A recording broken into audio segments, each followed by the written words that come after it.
Please welcome Marlon James and Boris Kochka.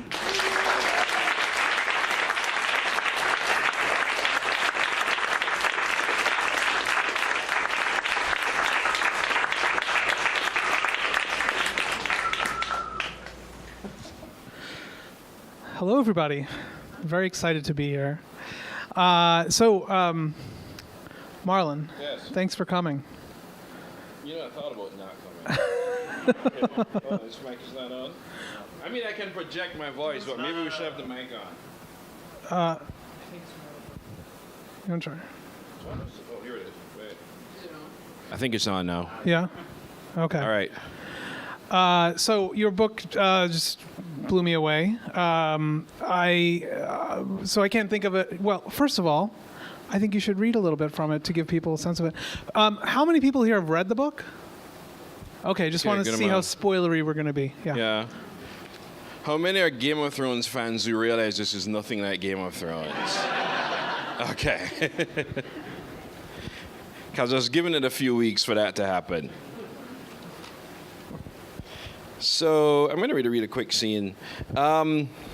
It's just pretty far in the story where Tracker and his bunch of not really friends, but kind of fellowship, run into this place called Duolingo. And the Queen of Duolingo, and they run into the Queen of Duolingo, and the Queen is sort of like the wicked queen in Alice in Wonderland. So she does that same thing as well, where anything she says you do. Like if she says cry, you cry, or it's off with your heads.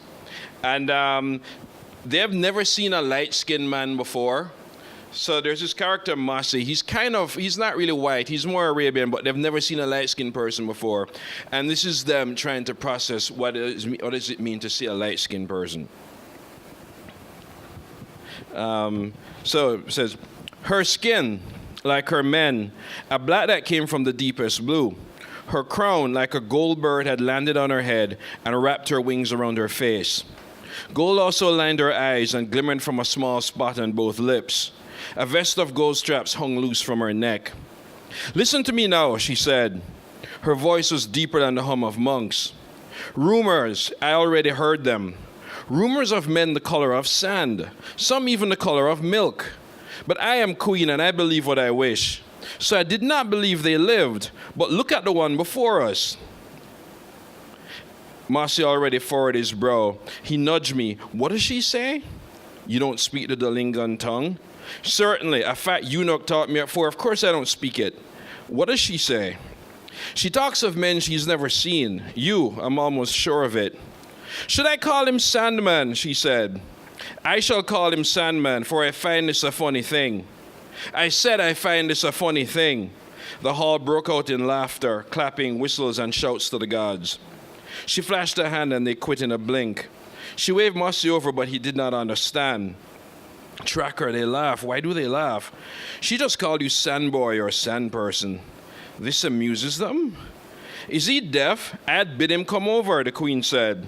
Masi, she speaks of you. She said nothing, but she's queen. If she spoke, she spoke. But she said nothing. Fuck the gods, go. Two spirits spoke to him in the back.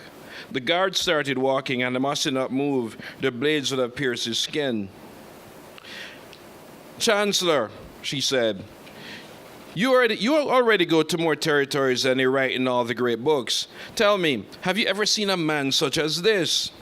A tall, slender man with long and thin hair stepped out on the floor to speak to the queen. He bowed first. Most excellent queen, many a time, and here's the thing, how come you've never purchased one for me? Forgive me, my queen. Are men even lighter than this? Yes, most magnificent. How frightening and how delicious. Then to Masi, what is your name? Masi stared at her blankly like he truly was deaf. Sogolon said he did not know their tongue. The chancellor nodded and poked Masi's side. Masi, most excellent queen, Masi said. Masi? Just Masi? Men like you fall from sky and just pick up names? Where do you hail from, Master Masi? What house? The chancellor asked. Masi from the house of Azar, from the lands of Easter and Light. Chancellor repeated in a Duolingon tongue, and the queen bleated out a laugh. Why would a man of the East live in these lands? And what is the disease that burned all the color from your skin? Tell me now, since nobody in this court likes when you annoy their queen. I said nobody in this court likes if you annoy their queen. The court erupted in no's and uh-uhs and shouts to the gods. Yet his hair is black like coal. Lift that sleeve. Yes. Well, how is this? Your shoulder is lighter than your arm. I can see it right there. Did they sew arms onto you? My wise counsel had better start counseling. I was looking at all this and wondering if one of the South had mad kings and queens. Sogolon stood back when I expected her to say something, and Mossy stood there looking at everything, understanding nothing. I will see more. Remove it, the queen said. Remove your robes, said the chancellor. What? No. No, the queen said. That she understood. Shall a queen wait for consent from a man? She nodded, and two of her guards grabbed Mossy. He punched one and straight on the cheek, but the other, he pushed a knife against his throat. The guard used the same knife, lodged between the garment and his shoulders, and cut it off. No gasping. I hear no gasping, the queen said, and the room erupted in gasping, coughs, and shouts to the gods. Mossy, thinking, these are the things that must happen to me, straightened his back, raised his head, and stood. Strange, strange thing, Chancellor. Why is it darker than the rest of him? Lift it, I will see the sack. He came for Mossy's balls, and Mossy jumped. Meanwhile, in all of this, Sogolon said nothing. Just as dark? Yes, it is strange, Chancellor. It is strange, most excellent. Are you a man made up of other men? Your arms darker than your shoulders, your neck darker than your chest, your buttocks wider than your legs, and your... Then to the Chancellor, what do your courtesans call it? I'm not one for the company of courtesans, most excellent, said the Chancellor. Of course you are. They walk on four legs and cannot speak, but they are yours. Enough of this talk. I will know why it is so darker than the rest of him. Is that how all men are in other lands? Is that what I would have seen had I married one of them? Eastman, why is it the color of the man standing with Sogolon? The Chancellor said it was curious that a man with such light skin had such dark balls. Mossy saw me covering a laugh and frowned. The gods had some play with me, my queen, he said. Thank you.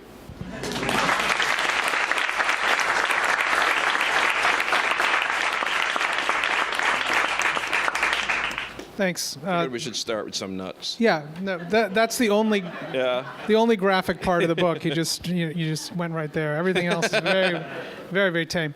Why don't you start by talking about why you decided to write a fantasy novel after The History of Seven Killings?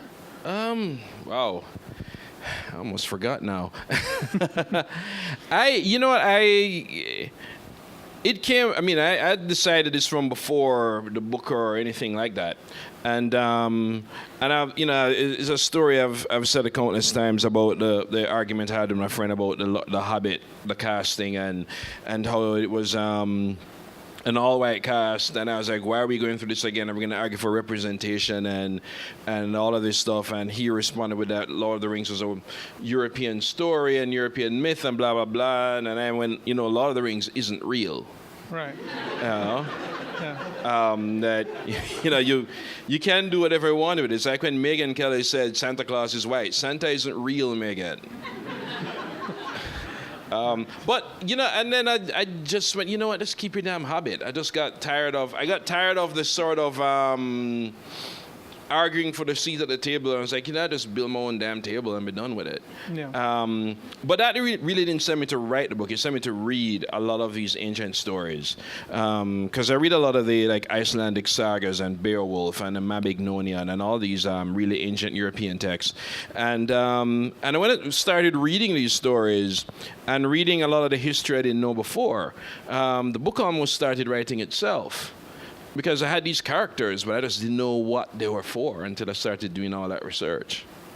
Well, you started doing the research knowing that you were going to write a book out of it. Yeah. Yeah. And you said that, Santa Claus isn't real and neither is the Hobbit, but I get a sense that because you did so much research, that you did have some sense of fidelity to the myths, right? Did you strive for some sort of accuracy in a way, even though there's... Not a lot of reality. I mean, accuracy in the sense that a lot of the characters in the book are actual parts of mythology. Like Ipundulu is the lightning bird, and Tokoloshi is a demon that can appear and disappear, and Eloko and all of these characters. I mean, I didn't have to invent much. I just wanted them to place them in narrative. But that said, I mean, it was still, still trying to write a story that, went into somewhere new for me.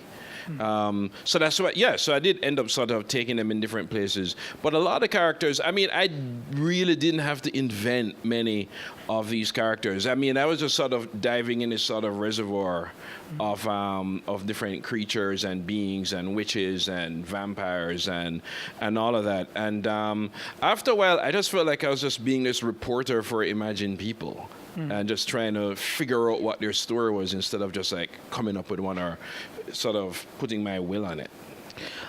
So this is the first in a trilogy, and so what's I'm curious what your process of planning and organizing. Did you did you have the general plot so that you could figure out, okay, this is the part that Tracker tells, this is the part that Sogolon tells, this is, No. Yeah. Well, I mean, yeah. Go ahead. Oh no, I knew it was three different versions, basically of the same story.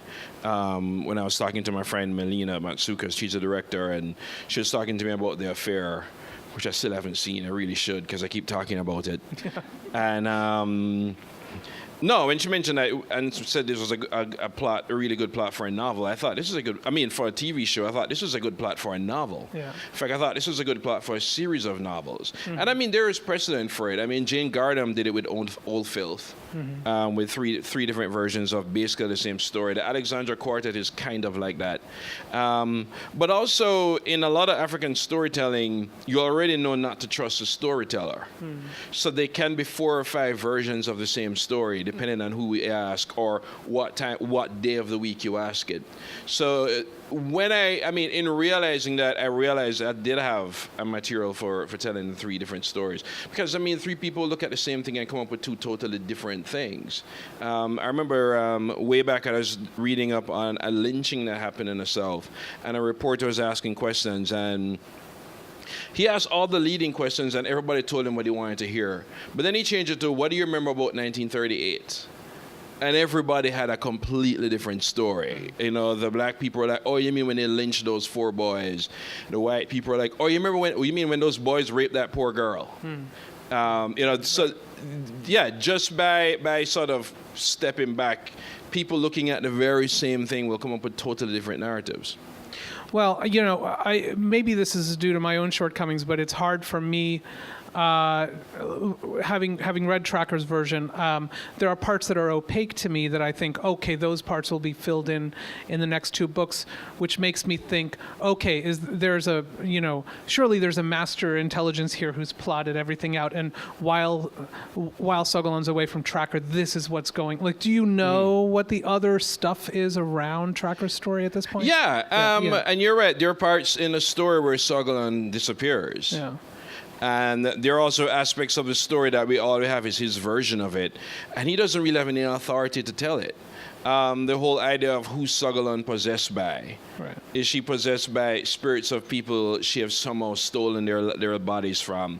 He doesn't have any way of confirming that. Yeah. So it still leaves it rich for Sogolon's version of the story to be very, very different. It also helps that they can't stand each other. So it becomes I think the trick for the writer, though, is to not skew it where the reader can pick up that I have a bias or I have already decided who's telling the truth, because honestly I really don't know. And that's how I approach it, as if I don't know either. And Sogolon's version, whoever's version, has to be as compelling, but also as full of holes. Right. As Trackers. The thing I liked about reading the old African stories is how much work the listener had to do, which to me was mind-blowing, because readers will talk all the time about they can't follow a story, or it's difficult, or you have to pay attention. I was like, but I'm thinking, generations, hundreds of thousands of years ago, had nothing to do but listen, and it still had to do a lot more work than what we as readers have to do.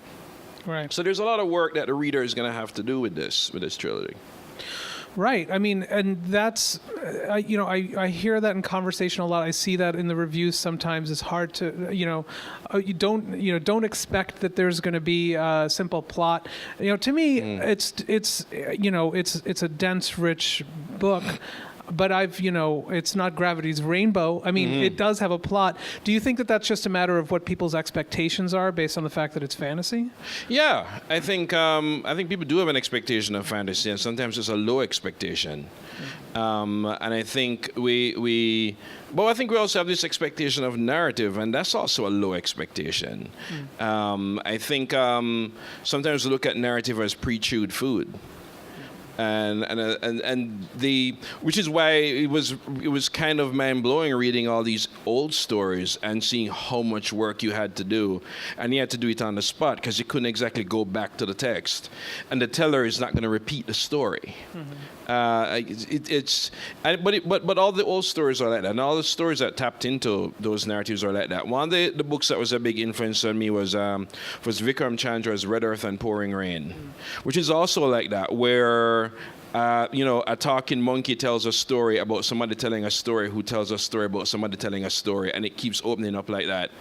And the trick being that once you at some point you have to stop reading the story and start listening to it. And I think when you start to look at it that way, then there are things that open up that usually won't open up if you keep thinking it's just words on a page. Right. Was there, when you were talking about old stories, I mean, you mentioned Vikram Chandra's book, but were there any particular myths, African myths, that had you thinking about this narrative trickery in particular? Can you think of one? I mean, all of them have it to an extent. Or if they don't have trickery, they have these huge digressions. Like in the Epic of Askia Muhammad, at one point it just becomes this roll call that has absolutely nothing to do with the story. And you kind of have to follow it. The same thing with the Epic of Sundiata. There are just these points where it just diverges. Then there are other stories, like I can't remember the actual name of it, but there's an epic about a cannibal witch. And of course she rocks because she only eats dumb men. and the only person who ever outsmarts her is her own daughter. And it goes on like that. The daughter outsmarts her, and she realizes, I've been bested. I can go die now. So she just lies down and dies. Sorry, but you think she was going to get her comeuppance? It's not a Western story. But a lot of the stories were like that. They were far more sensual, far more fluid, far more sort of, we'd use the term non-binary now, I guess, but far less sort of certain about who people are. And I thought that was really interesting and really sort of forward thinking for what we think are really ancient stories. What about, did you decide early on to give Tracker that sense of smell? Yeah, but I didn't have him as a main character. I was treating him the way other people treated him, like he was just some hound. And that happened because I was trying to write it actually following fantasy conventions, and I was starting it like how Game of Thrones had started, I guess, with a royal house and a kings and queens and the fall of this royal house, and it filters down into the street, and that wasn't working at all. And one day I took my notepad and literally flipped it upside down, and then it made perfect sense. Yeah. It's like, I'll start within the street, actually start in a jail. And it eventually works its way up to kings and queens. But once I did that, then Tracker made sense. Right. And Tracker's abilities, far from making him some sort of freak or some sort of hound, made him more of a hero in the story. But it started out with me doing the very thing everybody else does, which was underestimating the character. Well, yeah, because it's this power that can be described very simply as in a kind of X-Men way becomes his character and the way he describes things. And I don't see smell described that intricately in many books. So it also becomes a way of making the book more well, I was going to say more unique, but I don't like to say that.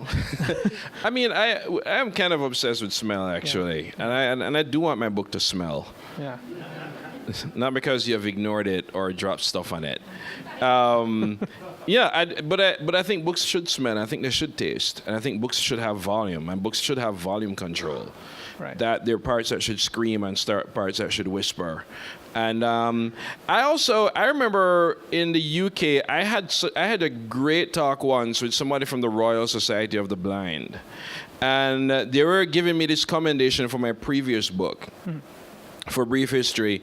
And one of the things they said, and I didn't think about it, but I think about it all the time now, was that they really appreciated how it didn't always depend on sight to tell something.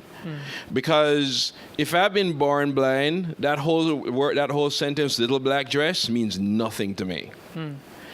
You know, all that metaphor you're loading in that color red, don't know what you're talking about. And to force yourself, or at least force me as a writer, to enter a scene with other type of sensory detail than just what you can see is something I certainly do a lot more deliberately now. But it was because of talking to them. I never thought of that. How do you describe? If somebody's been blind all their lives, how do you describe purple? Yeah. I always ask my class that at the beginning, and they always fail it. What's the right answer? Or I'd say, I've been blind all my life, describe red. And they all fail it. And I say, your problem is every 4-year-old passes that test instantly. Well, what do they say? Because a 4-year-old would say this to me. He says, well, I would say pink is pink and red is red. I was like, there you go, you win. Right. Yeah. Of course, that blind person's gonna understand that. Right. But But I also think I think as writers sometimes we underestimate sensory detail, which is another thing I think I pick up from film, where that the actual details of a scene can give you the power of a scene. If you read something like A Rose for Emily, or even a James Joyce story like A Painful Case or The Sisters, how much of the deep significance in that is actually not in how fantastic he writes prose, but in just the way he drops the color green. Right. Yeah, especially in a country like Ireland where green is life and value, but in The Sisters, green is decay. So just stuff like that, the way in which the actual tools in the actual scene can give you these levels and layers, that I became really, really interested in, and that's something I try to do. So I didn't realize when I started reading it, because I hadn't, read up on the intentions of the trilogy, that it was going to go sort of closer to the center of power, as you got to Sogolon and then Aisia, presumably in the third one. Well, that's what right? people think, but I'm not confirming or denying it.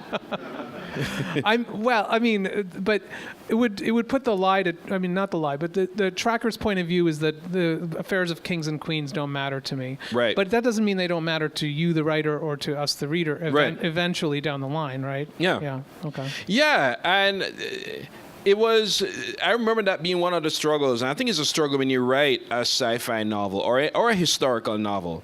If you don't have a character who's aware of the world, how do you bring in the world? And because if you make him too aware of the world, then the character is no longer believable.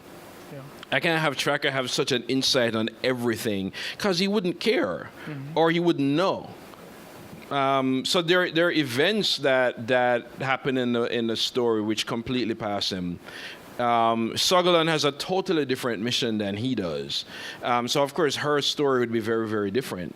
And her story would be aware of something. But then again, her story wouldn't be aware much of what's going on in the street. Yeah. I'm totally giving away the plot for my next book. Not really. Not really. Yeah. Kinda. It's funny how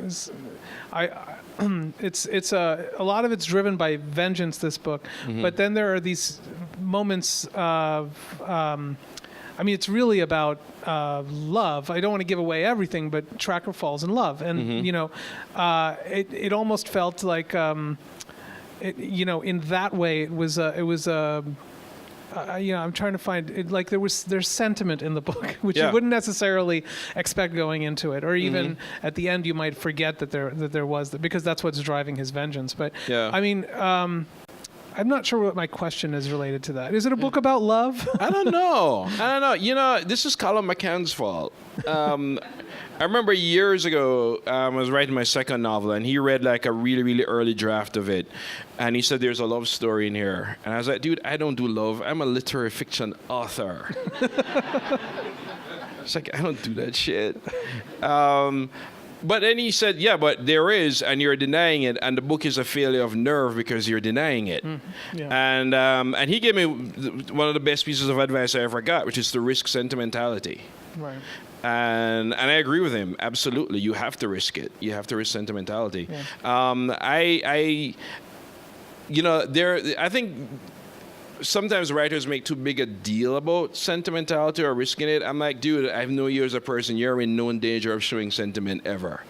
Right. Yeah, so you can risk it. But with this book, to me, it happened totally out of the blue, because Tracker believes in nothing. Yeah. Really, not really. And I think, especially when that happens, for much of that part in the book, he sort of walks around kind of stunned. He's like, I wake up and children, what is that all about? And he needs it, and he's stunned, but he's at the same time completely stunned by it. It's something that just because you realize you need it, don't mean you have the tools to even process it. And I wanted that as well. But yeah, I'm as surprised as anybody that at some point it becomes this sort of love story, or that becomes something that's big, that's big in it. Right. How deliberately did you think of this as, well, this is going to be the first major fantasy story in which that's about a gay man or It's not really the first. It's Well- not even the second or the third. okay, well, Yeah. maybe that should have been my first question. Yeah. I mean, but it's not that common. I mean, No, it's not yeah. that common. But Samuel Delane had been doing it for a while, Sure, and if you're a kid growing up with Weetzie Bat, none of this is new to you, or even Buffy. Fair enough. Again, it was, I think, because of the research that I found out that the novel it moved so casually into it. And I think it's because of what I was researching. And as a queer person, that was really, really affirming, because, when I think of most of the countries I've been in Africa that have been sort of seized with a kind of evangelical Christianity and been very homophobic to the point of erasing African queer history, to the point where some people don't even think it is. God help the Hoteps when they find out. It's because the stuff I was finding out, things like sugar men and muvala men, and sugar men being the only men allowed around brides to be because everybody knew they were gay. Right. So yes, I'll have you guard my virgin brides because everybody knows nothing is gonna happen. Yeah. And everybody knew it. I remember interviewing Chimamanda Adichie, and we were talking about this, because of course I brought it up. And she says, everybody knew of the two aunts at the end of the road. Everybody knew the two brothers who were not brothers. Right. And it's not that everybody was accepting necessarily, but everybody knew that had those two aunts somewhat suddenly vanish, that village would fall apart. Everybody knew this. It wasn't until a bunch of TV preachers from America showed up and start showing them fetish porn videos that whole thing, Right. that it kind of exploded. But as say a black queer person searching for something to belong in, the fact that these absolutely the most ancient, the oldest stories tend out to be the most forward thinking and accepting completely blindsided me.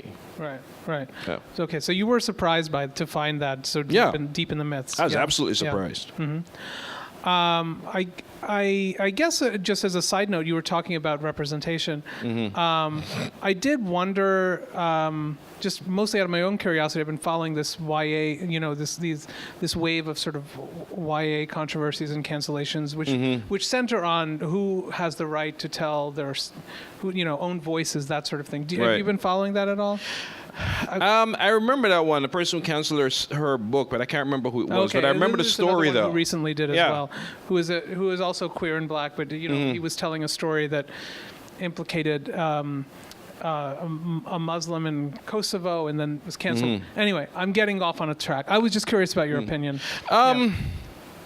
I think there are different layers to it. I think a lot of times what people are talking about is censorship is not censorship at all. I remember it was Lionel Shriver made some statements about it. A lot of it very, very, very loud and not much of it very bright. Didn't you wear a sombrero or something? And I thought, Lionel, you're just pissed off that Ken Calfor's trashed you in a review. Who's a white guy last time I checked? Right. I think as a writer, I've written white characters. I've written characters who are not me. I think a writer has a right to write whoever they want. Yeah. I believe what Greg Tate said, that the least offensive part of cultural appropriation is the appropriating part. Right. That it's a lot of times what I think people are looking at as a call for censorship is it's a critique. It almost seems like a movement against lit critics. Right. As opposed to, because nobody's trying to censor their work. I think sometimes though, what I find happening is that there's pre-censoring and then communities of color get blamed for it. So somebody think, oh, this is going to go bad, I'm going to pull it, and go, but the black people. Right. And it's like, no, if you're going to publish a book and take your lumps. The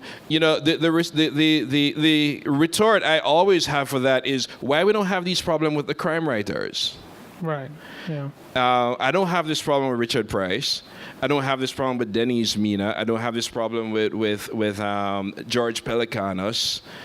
I don't have the problem with Ross MacDonald. I don't have these problems. Why? What are the crime writers doing? Genre fiction. Which we still hold at a certain lower level. What are the genre people doing that the literary people are not? Well, for one, the literary people aren't reading genre, so that's one thing. But I do think there are lots of nuances to that argument. That said, a lot of times my objections to these books is that they're just not good. Yeah, that's true. I don't have a problem with you writing a Native American. I'm just saying that they're not like that. Right. And I have yet to meet a black woman named Laquita. We're talking about your failure of accomplishment, not your right or lack of rights. If it's not true, it's not good. Yeah. That's the whole thing, right? Yeah. What sort of feedback have you been getting? Do you find that people who come to you maybe haven't read the Brief History of Seven Colonies, do they tend to be fantasy readers or? I get everybody really. The fantasy people have been fantastic. Yeah. But I knew there would be. I knew because I know. I come out of fantasy and I come out of comics. Fandom, not writing or creating any of those. I'm a fantasy fan and I'm a comic fan, so I know the audience. No, it's been for the most part, I think. Well, so far for me, pretty great. I don't. What about the reviews? Anything surprise you? Anything surprising? So that I like to keep the image going that I don't read reviews because I'm too big for that. Of course I read them. But you did a conversation for Vulture, and the first thing you did was say, "I read your review." Yeah, to Victor Laurent. of course I read them. Yeah. I'll just deny it.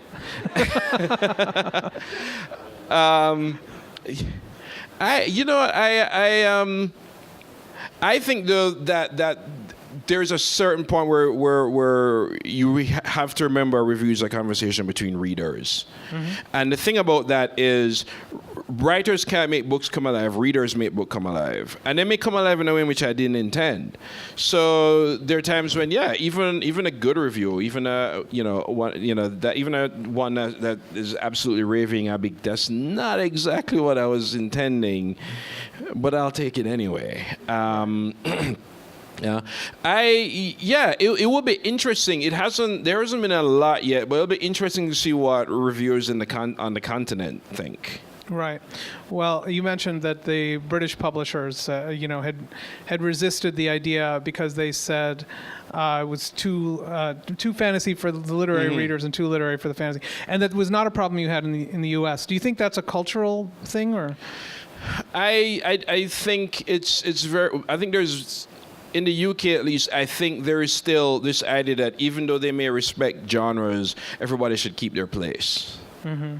And which is why sometimes a Margaret Atwood novel blindsides them because they don't know what to do with it. Yeah. And I think there is that. I think there is still this idea, this kind of idea sometimes that it's not really literature.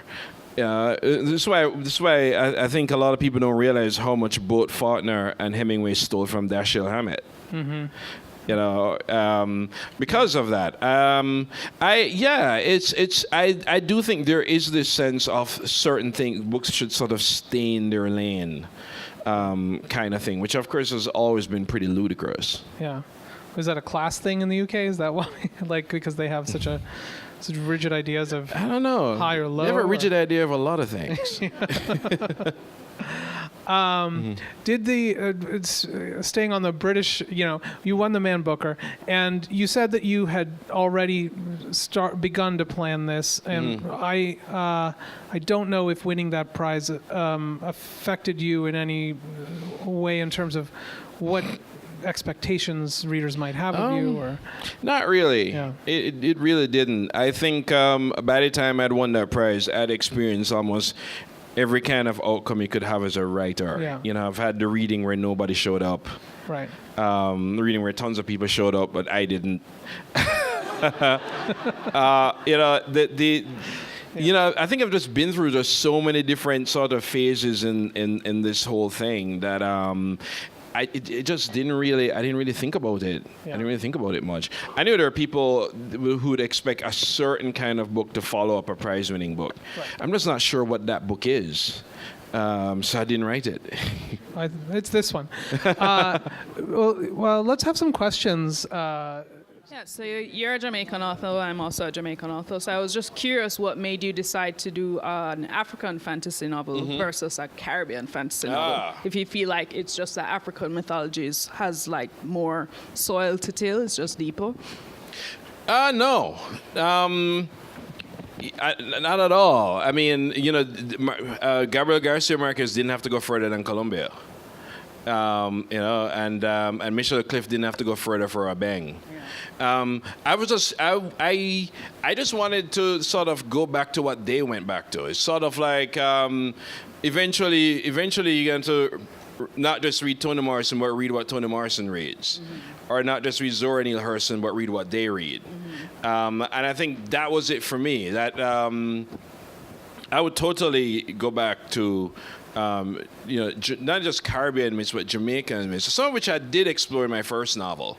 There's Rolling Calf and all that stuff in the first book. But no, I kind of wanted to just jump to the source and not even necessarily write a straight-up African myth, but to sort of, I guess, do what Tolkien did, was to use that as a springboard to then write other myths. But that was it. Not that I was necessarily trying to not look at Caribbean, but I also didn't necessarily want diaspora stuff, because our diaspora stuff is rich, but it's also still influenced by European storytelling, which is not a knock at all. But I wanted to do something that was almost certainly pre-Christian, pre-Islam Africa. Yeah. Mm-hmm. Yes. Go ahead. What were those sources? Was there a particular book of African tales you would recommend? What do you look at? Yes, what were these sources? That's kind of tricky, because usually once I get a book, I go to the bibliography. and read what they read. So it's really more all sorts of papers. Let's just say JSTOR was my best friend. The academics know what I mean.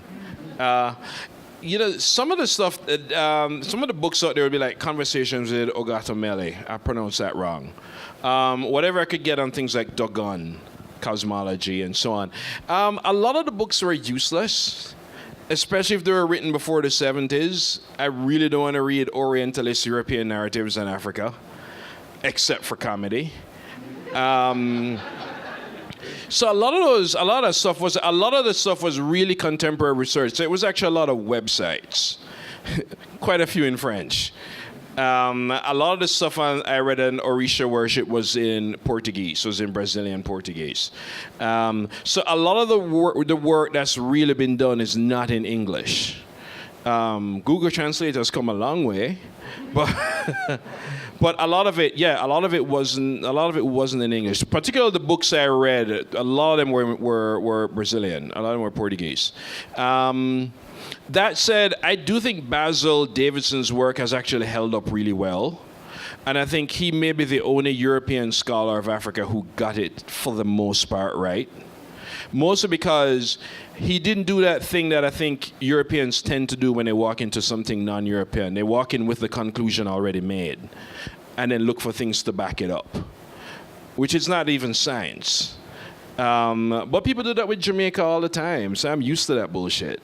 But yeah, his work in particular, some of which were written over 60 years ago, has aged surprisingly well. Sorry, were you saying that people should come line up? Yeah? Yes, please. If Yes. you could use the mic since we're Anybody want to? Yeah. smoother. You have questions? Just come up. Yeah. And then other people can line up behind. Yeah. Hi. Hi. Congratulations on your movie tie-in. Thank you. You're welcome. And so I have a question. Recently, there's like a sort of a black renaissance that's happening of the white academy somehow realizing the power of black stories. And so I'm interested in how are you, since you have approval of the script, going to make sure this film is not made for a white audience?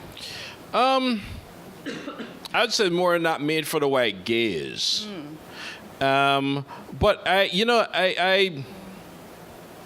a good question. I mean, I could just go on Facebook and make a big stink if they do anything. I flex my social media powers.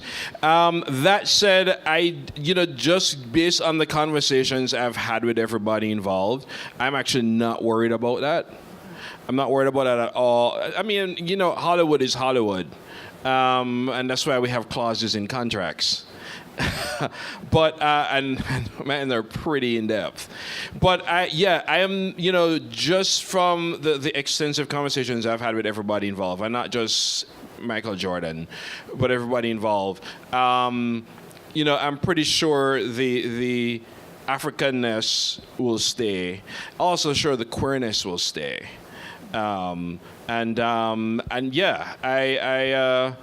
If it doesn't, then I'd probably go on a very public rampage. But I think I trust where everybody is. Nobody's going to make the African Green Book or the African Driving Miss Daisy. Yes, lots of my characters will have magic. Gotcha. But there will be no magical Negroes in this movie. Thank you. Anybody else? Next.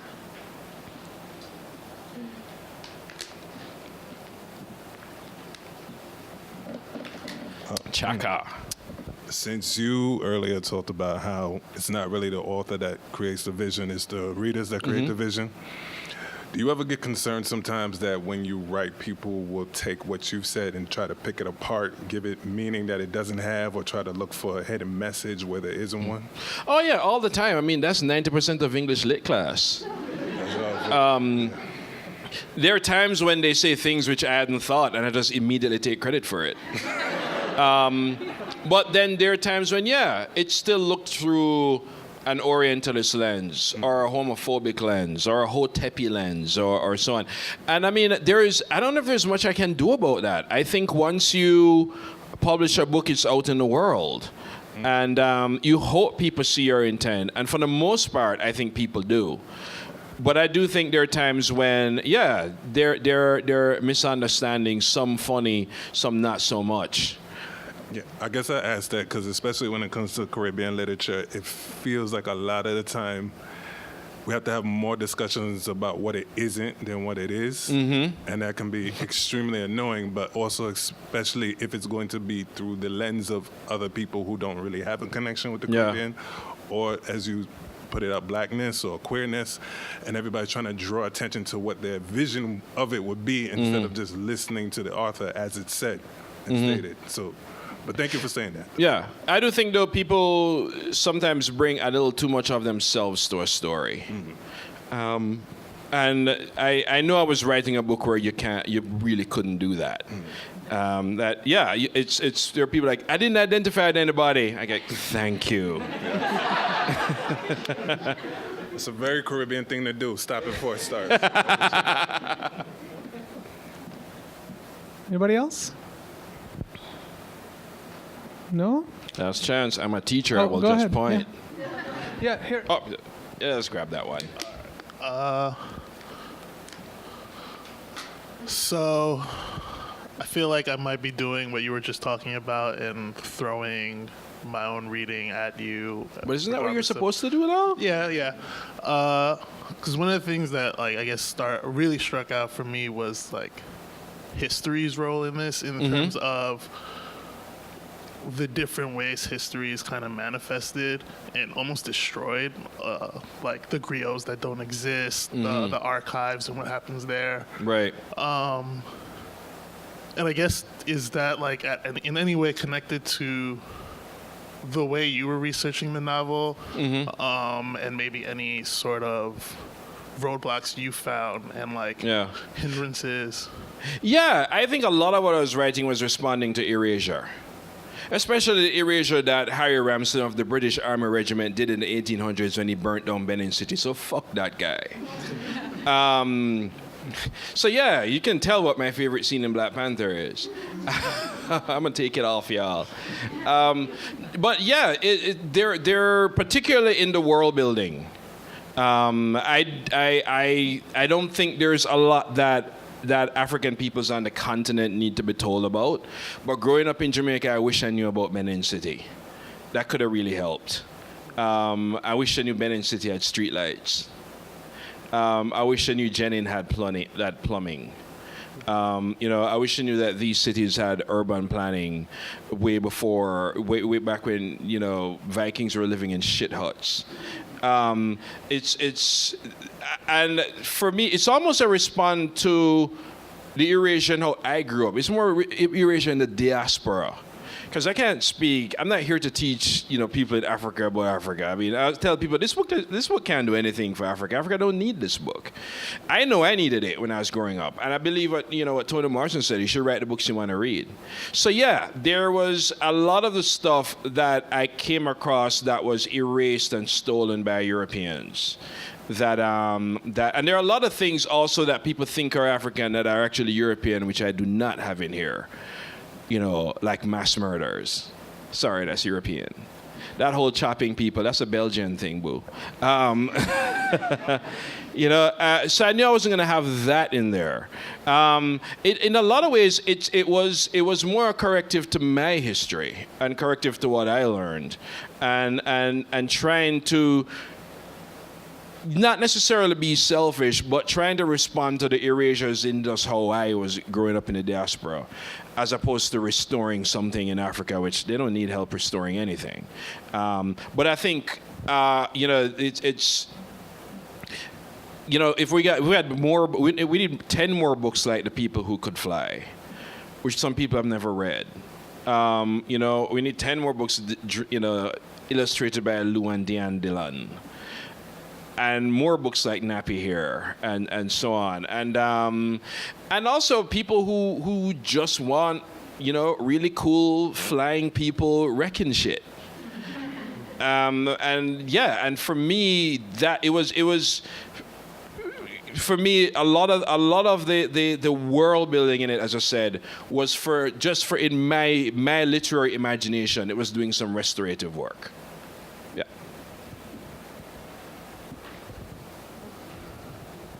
Anybody else? No? Going once. Yeah, it's 8:00. Okay. Thank you, everybody. Thank you.